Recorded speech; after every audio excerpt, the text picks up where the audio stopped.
Good evening friend. अब हम लोग स्ट्रेंथ एंड मटेरियल का नेक्स्ट पार्ट पढ़ने वाले हैं।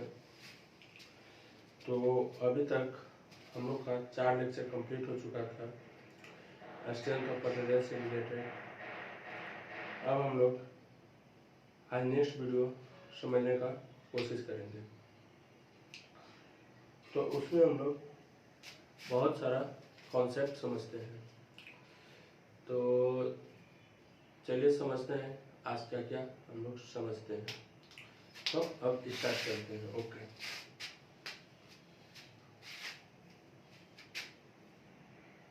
तो पहला चीज है कि इंसोम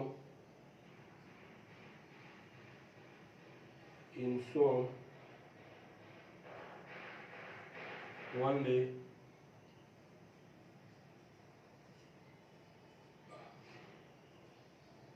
a study about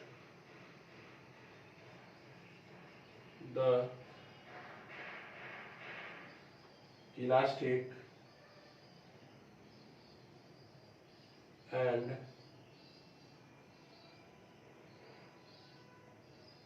deformable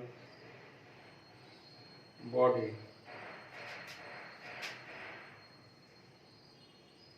Elastic means linear elastic। तो जो सोम है यानी स्ट्रेंथ ऑफ मटेरियल है, उसमें हम लोग क्या चीज़ के बारे में पढ़ते हैं? एक इलास्टिक बॉडी के बारे में पढ़ते हैं और साथ साथ आपका डिफॉर्मेबल बॉडी के बारे में पढ़ते हैं। तो इलास्टिक बॉडी क्या होता है? इलास्टिक बॉडी हम लोग उस पॉइंट को कहते हैं जब हम लोग फोर्स अप्लाई करते हैं, तो फोर्स अप्लाई करने के बाद बॉडी क्या करता है? डिफॉर्म करता है। और डिफॉर्म करने के बाद जब आपका ओरिजिनल शेप में आ जाता है फिर से वापस, तो उस बॉडी को हम लोग क्या कर देते हैं? इलास्टिक बॉडी कह देते हैं। लेकिन जब आपका डिफॉर्मेबल बॉडी क्या होता है कि जब आपका फोर्स अप्लाई करते हैं तो उसका जो पॉइंट होता है वो आपका चेंज हो जाता है, तो उस चीज़ को हम लोग क्या कर देते हैं? डिफॉर्मेबल बॉडी कर देते हैं। बात समझ में आ गया? तो सोम में हम लोग क्या चीज़ के बारे में पढ़ेंगे? इलास्टिक बॉडी और डिफॉर्मेबल बॉडी के बारे में पढ़ेंगे। सोम में हम लोग रिजिड बॉडी के बारे में नहीं पढ़ेंगे। तो अब सवाल उठता है कि रिजिड बॉडी कहाँ पढ़ेंगे? तो रिजिड बॉडी आपको लोग मैकेनिक्स में पढ़िएगा, लेकिन सोम में जब भी पढ़ने का बात आएगा तो इलास्टिक और डिफॉर्मेबल बॉडी पढ़ने का बात आएगा। चलिए अब नेक्स्ट देखते हैं।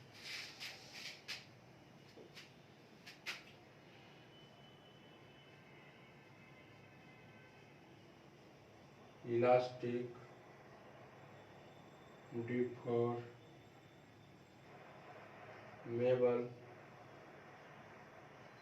बॉडी।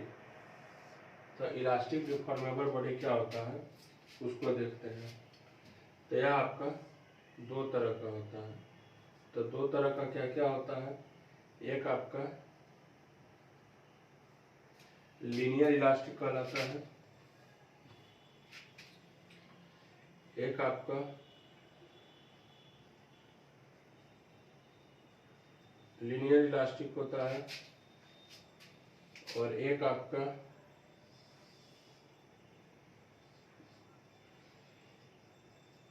नॉन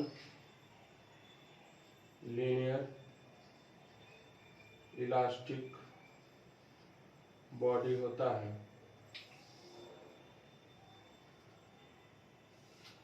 तो देखिए जो इलास्टिक डिफॉर्मेबल बॉडी होता है वो आपका दो तरह का होता है। एक आपका लीनियर होगा और एक आपका नॉन लीनियर होगा। अब लीनियर क्या होता है, नॉन लीनियर क्या होता है, उसको समझने का कोशिश करते हैं।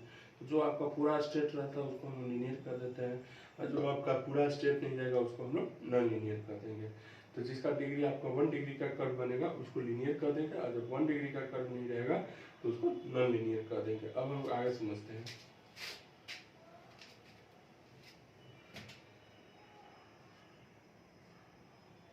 It follows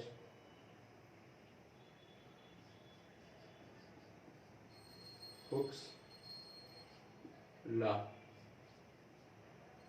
1 डिग्री कर्व तो आपका क्या हो जाएगा? लीनियर हो जाएगा। चलिए इसका डायग्राम हम लोग देख लेते हैं। इस तरह से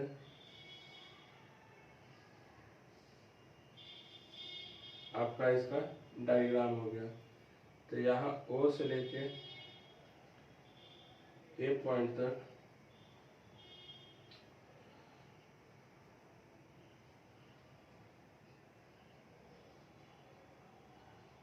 ये सब आपका क्या है, लीनियर है, समझ गए। और यहाँ पे आपका क्या है, ये फिगर किसका है, माइल्ड स्टील का फिगर है। तो इसमें क्या कहता है, जो स्ट्रेस होता है वो आपका डायरेक्टली प्रोपोर्शनल किसका होता है, ई का होता है। इस क्या कहलाता है, हुक्स लॉ कहा जाता है, यही चीज। बात समझ में आ गया। तो इसमें क्या हो जाएगा कि do not follow Hooke's law, not happen 1 degree curve.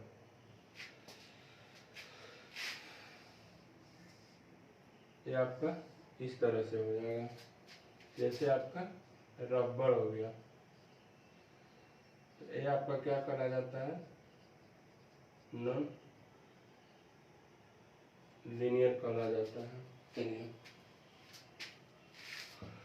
तो आपका जो इलास्टिक डिफॉर्मेबल बॉडी होता है वो आपका कितना तरह का है, 2 तरह का। तो 2 तरह का कौन कौन है, एक आपका लीनियर इलास्टिक है और एक आपका नॉन लीनियर इलास्टिक है। लीनियर इलास्टिक जो होता है आपका हुक्स लॉ को फॉलो करता है। अब हुक्स लॉ क्या होता है, stress is directly proportional to strain, उस चीज़ को हम लोग हुक्स लॉ कहेंगे। तब हम लोग आगे भी पढ़ेंगे कि हुक्स लॉ आखिर होता क्या है। और यह जो होता है आपका लीनियर इलास्टिक वह 1 डिग्री का कर्व फॉलो करेगा। इसका अगर एग्जांपल देखा जाए तो इसका एग्जांपल आपका माइल्ड स्टील हो जाएगा। अब माइल्ड स्टील का जब स्ट्रेस स्ट्रेन का हम लोग डायग्राम बनाते हैं तो इस तरह से मेरा डायग्राम बन जाता है। इधर आपका स्ट्रेस हो गया, इधर आपका स्ट्रेन हो गया। बात समझ में आ गया। चलिए, उसी तरह हम नॉन लीनियर इलास्टिक बॉडी का भी देख लेते हैं। तो जो नॉन लीनियर इलास्टिक बॉडी होता है वो आपका हुक्स लॉ को फॉलो नहीं करेगा, पहला चीज।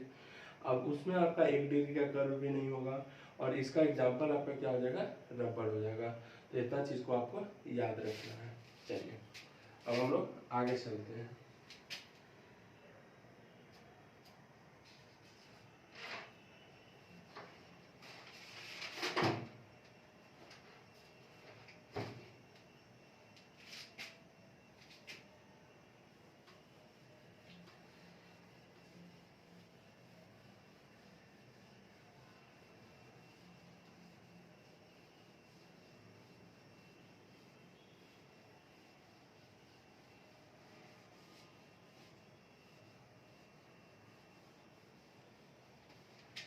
अब हम लोग नेक्स्ट पॉइंट पढ़ने का कोशिश करते हैं। तो उसमें आपका नोट पॉइंट पहले पढ़ते हैं। तो चलिए अब आगे आते हैं। कुछ नोट पॉइंट है उसको पहले हम लोग देखेंगे, ठीक है। तो पहला करा कि इन सो स्टडी ओनली लीनियर। तो सोम में हम लोग सिर्फ क्या पढ़ेंगे, लीनियर ऑब्जेक्ट पढ़ेंगे, नॉन लीनियर का नहीं हमको पढ़ना है, सिर्फ हम लोग को लीनियर के बारे में पढ़ना है। चलिए अब आगे आते हैं। दूसरा नोट्स यह कह रहा है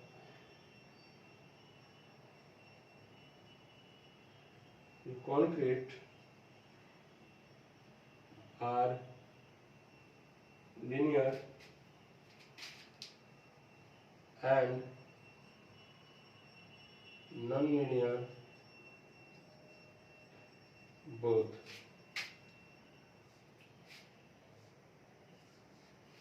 तो जो आपका कंक्रीट होता है वो आपका लीनियर भी होगा और साथ साथ आपका नॉन लीनियर भी होगा।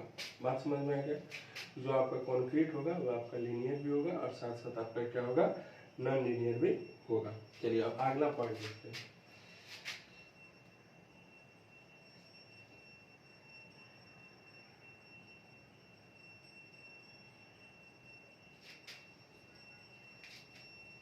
तो लिखेंगे solid mechanics are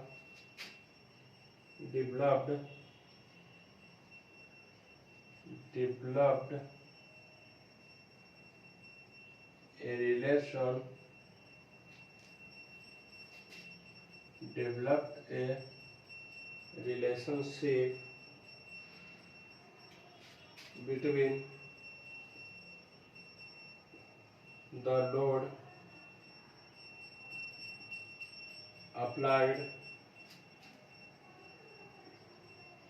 to non-rigid body. Internal forces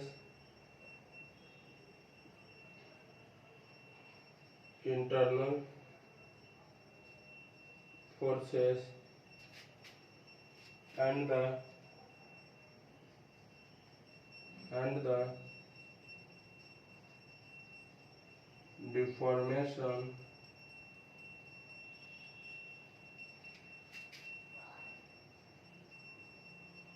induced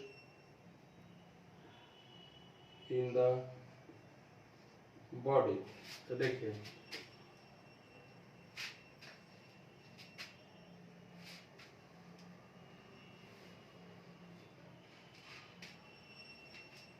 तो जो सॉलिड मैकेनिक्स आपका होगा, are developed a relationship between the load applied to non-rigid body।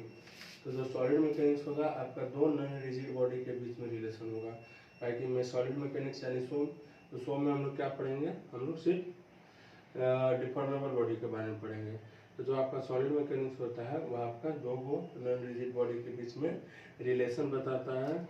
और क्या करता है कि जैसे मान लीजिए एक रिजिड बॉडी है और एक मेरा रिजिड बॉडी है, तो इस पर हम फोर्स अप्लाई करेंगे। तो जब इस पर हम लोग फोर्स अप्लाई करेंगे तो फोर्स अप्लाई करने के बाद ये बॉडी क्या करेगा, इंटरनल फोर्स लगाएगा और साथ साथ क्या होगा, डिफॉर्म होगा।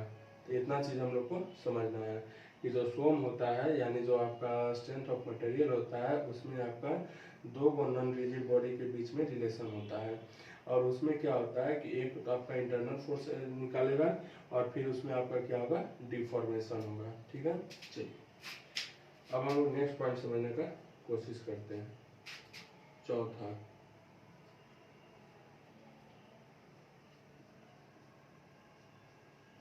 विस्कोप्लास्टिक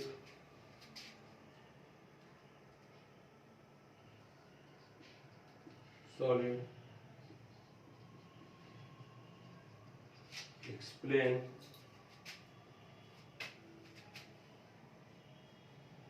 explain the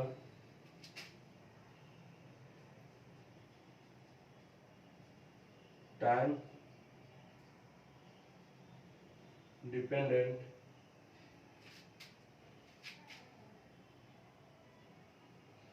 in elastic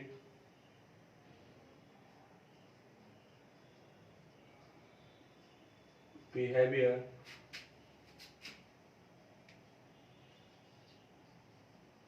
of the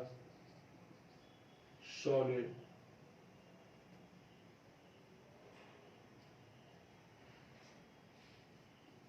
viscoplastic and viscoelastic solid have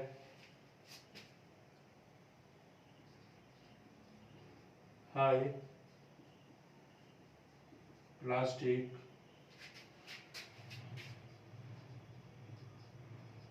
deformation zone.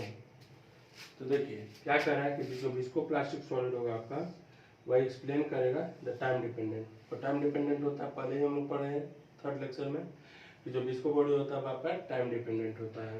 तो जो विस्कोप्लास्टिक सॉलिड होगा वह आपका टाइम डिपेंडेंट होगा इलास्टिक बिहेवियर में ऑफ द सॉलिड। कौन कौन? एक विस्कोप्लास्टिक और एक आपका विस्को इलास्टिक सॉलिड। तो दो तरह का बॉडी होता था, एक विस्कोप्लास्टिक होता था, एक आपका विस्को इलास्टिक होता था। तो जो विस्को इलास्टिक चीज होता है वो आपका क्या हो जाता है? टाइम डिपेंडेंट हो जाता है, ठीक है। और have high plastic deformation zone, और उसका जो डिफॉर्मेशन होगा बहुत ज़्यादा होता है, पहले पढ़ चुके हैं। चलिए, तो ये नोट 4 पॉइंट हमको कुछ नोट याद रखना है इसको। अब हम लोग आगे पढ़ेंगे, लेकिन अब हम लोग नेक्स्ट वीडियो में पढ़ेंगे स्ट्रेंथ ऑफ मटेरियल के बारे में, पूरा डिटेल से पढ़ेंगे वो होता क्या है, फिर अल्टीमेट स्ट्रेंथ के बारे में पढ़ेंगे। फिर बहुत सारी चीज़ अभी हम लोग को भी पढ़ना है स्ट्रेंथ ऑफ मटेरियल में। तो धीरे धीरे अभी हम लोग आगे इसको बढ़ाने का कोशिश करते हैं। चलिए, तब तक के लिए बाय।